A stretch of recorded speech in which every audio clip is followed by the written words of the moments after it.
I stepped off the plane feeling absolutely incredible after 2 amazing weeks exploring Thailand. The temples, the street food, those pristine beaches, it had been exactly what I needed to decompress from my demanding marketing job and escape the constant petty drama of Willowbrook Heights. All I wanted was to collapse in my own bed and sleep off this brutal jet lag. But as my rideshare pulled into my cul-de-sac, I noticed something that made my blood run cold. There was a moving truck parked in my driveway, and people were carrying furniture out of my house. My first thought was that I was having some kind of travel-induced hallucination. But as I stumbled out of the car, dragging my oversized suitcase behind me, I saw them clearly. A middle-aged couple, directing movers like they owned the place. The woman was holding what looked suspiciously like my house keys. "Excuse me," I called out, my voice cracking with confusion. "What's going on here?" "This is my house." The couple turned to stare at me like I'd lost my mind. The man, wearing a polo shirt and khakis, stepped forward with a frown. "I'm sorry, but you must be mistaken. We just closed on this property yesterday. We have all the paperwork." My stomach dropped straight through the pavement. "That's impossible. I never put my house up for sale. I've been gone for 2 weeks, not 2 years. Looking past them through my front window, I felt like I was going to throw up. All my furniture was gone. My vintage movie posters, my grandmother's antique lamp, even my houseplants, everything had vanished. In their place were unfamiliar boxes and completely different furniture. The woman, clutching a folder of documents, looked genuinely sympathetic but firm. "Sir, I don't know what to tell you. We bought this house through a legitimate sale. The HOA board handled everything because the previous owner had abandoned the property." "Abandoned?" I practically shrieked. "I left 2 weeks ago for vacation. I have my boarding passes on my phone." But even as I frantically scrolled through my travel confirmations, I could see they didn't believe me. And honestly, standing there in wrinkled clothes with a backpack covered in Thai airport stickers, I probably looked exactly like someone who might be having a mental breakdown. That's when I remembered the last annoying interaction I'd had before leaving for Thailand. Karen Wilkinson, our self-appointed HOA dictator, had left yet another passive-aggressive notice on my door. This time, she was complaining about my garden gnome. Apparently, it violated some obscure community standard about whimsical lawn ornaments. Had rolled my eyes and tossed the notice in my junk drawer, planning to deal with Karen's latest power trip when I got back. Karen had been making my life miserable since the day I moved into Willowbrook Heights 3 years ago. She was this perfectly coiffed woman in her early 50s who treated our suburban neighborhood like her personal kingdom. Her previous complaints had included my doormat being the wrong shade of brown, my car being parked too close to my own mailbox, and once, I kid you not, she measured my Christmas lights with a ruler because she claimed they were hanging unevenly. But I never imagined she could orchestrate something like this. As I stood there arguing with these poor people who genuinely believed they'd bought my house, a familiar silver sedan pulled up. Out stepped Karen herself, perfectly dressed as always, carrying her signature leather portfolio and wearing that smug expression I'd grown to hate. "Officers," she called out, and that's when I noticed she'd somehow summoned the police while I wasn't looking. "I see our neighborhood vagrant has returned." As I explained to these lovely new homeowners, this individual abandoned this property months ago, leaving it as an eyesore and a liability to our community values. "Months ago?" I exploded, turning to face her. "Karen, you know damn well I was only gone for 2 weeks. You probably watched me load my suitcase into the Uber." Karen's smile never wavered, but her eyes went ice cold. "The HOA board has extensive documentation showing this property was vacant and abandoned, with fees unpaid for over 6 months. We followed all proper legal procedures to place a lien and force a sale to recover the community's losses. It was a complete lie, and we both knew it. I had never missed a single HOA payment. They were automatically deducted from my checking account every month."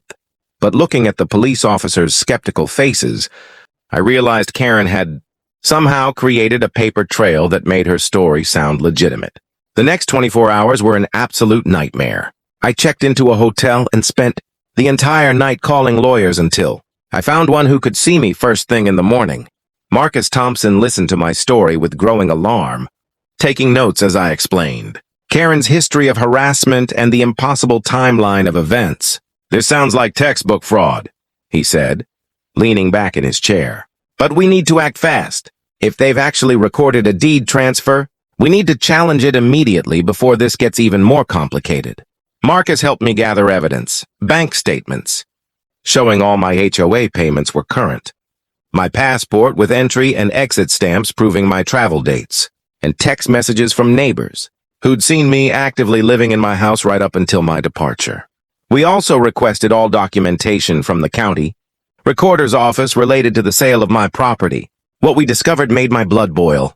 Someone had filed an elaborate collection of paperwork claiming I had abandoned the property and owed over $12,000 in HOA fees and fines. There were fake certified letters supposedly sent to my address, forged inspection reports claiming the property was deteriorating, and even a fabricated notice of public auction. Every single document led back to Karen and the HOA board. But the most shocking discovery came when Marcus suggested we investigate other recent sales in our neighborhood. 2 other homes had been sold through similar expedited lien processes in the past 18 months, both while the owners were away and couldn't defend themselves. One owner had been visiting family in Europe for a month. Another had been temporarily relocated for work. The pattern was clear and deliberate. "She's been targeting people who travel," I told Marcus, feeling sick to my stomach. "This isn't just harassment anymore. It's organized theft." The breakthrough came when we discovered Karen's connection to Prestige Properties, the real estate company that had handled all these quick sales. Her nephew was the listing agent, and financial records showed they'd been splitting unusually high commission payments. Even more damning was a text message we uncovered through subpoena, where Karen had written to another board member. "The Thailand guy's mail is on hold, and his grass is getting long. Time to move on the next opportunity." She had been watching me, planning this entire scheme while I was sipping coconut water on a beach in Phuket. With this evidence in hand, we contacted the district attorney's office. At first, they seemed reluctant to get involved in what they assumed was a civil property dispute. But when Marcus presented the pattern of fraud across multiple properties, they finally sat up and took notice. "This is systematic real estate fraud," Marcus argued in our meeting with the prosecutor. "And it's not just Ms. Wilkinson acting alone. This is a conspiracy involving multiple HOA, board members and real estate professionals." The investigation gained serious momentum when we contacted Channel 7 News. The reporter, Sarah Chen, was immediately fascinated by the story of suburban corruption and launched her own investigation into Karen's activities. Her news segment revealed that Karen had been running the HOA like her personal dictatorship for years, intimidating other board members into compliance and steering contracts to friends and family members, the insurance company, the landscaping service, even the community pool maintenance. Karen had her fingers in every pie. The story aired on a Wednesday night. By Thursday morning, my phone was ringing nonstop with calls from neighbors I barely knew. Everyone had their own Karen horror story, but most had been too intimidated to speak up before. More importantly, a former HOA secretary came forward with records showing Karen had been embezzling association funds for years, using the community's accounts to pay for her personal expenses. Everything from spa treatments to her daughter's college tuition. Everything moved quickly after that. The police, now treating this as a serious criminal matter, obtained warrants to search Karen's home and the HOA office. They found detailed files on dozens of homeowners, including travel schedules, financial information, and what appeared to be a target list of people with valuable homes who traveled frequently. The family who had unknowingly purchased my house was devastated to learn they'd been victims of fraud. Fortunately, the court immediately invalidated the sale, and their losses would be covered by insurance. I was finally allowed to return home, though many of my personal belongings had been sold or donated during the fraudulent property cleanup. The most satisfying moment came during what turned out to be Karen's final HOA board meeting. She was in the middle of denying all allegations, insisting she had been protecting community standards. when two detectives walked into the community center. Karen, Wilkinson, one of them, announced, "You're under arrest for conspiracy to commit fraud, grand theft, money laundering, and embezzlement." The room went dead silent as they read her rights and handcuffed her right there, in front of the entire community. Her usual confident smirk crumbled into shock and rage. "This is ridiculous!" she shrieked as they led her toward the door. "I was protecting property values. These people should be grateful." No one was feeling grateful when the formal charges were announced: multiple counts of fraud, forgery, conspiracy, grand theft, and embezzlement. The prosecutor announced they would be seeking maximum penalties, up to 20 years in prison and over $800,000 in fines and restitution.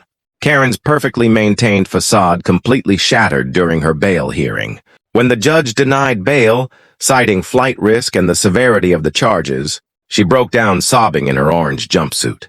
A far cry from her usual power suits and pearl jewelry.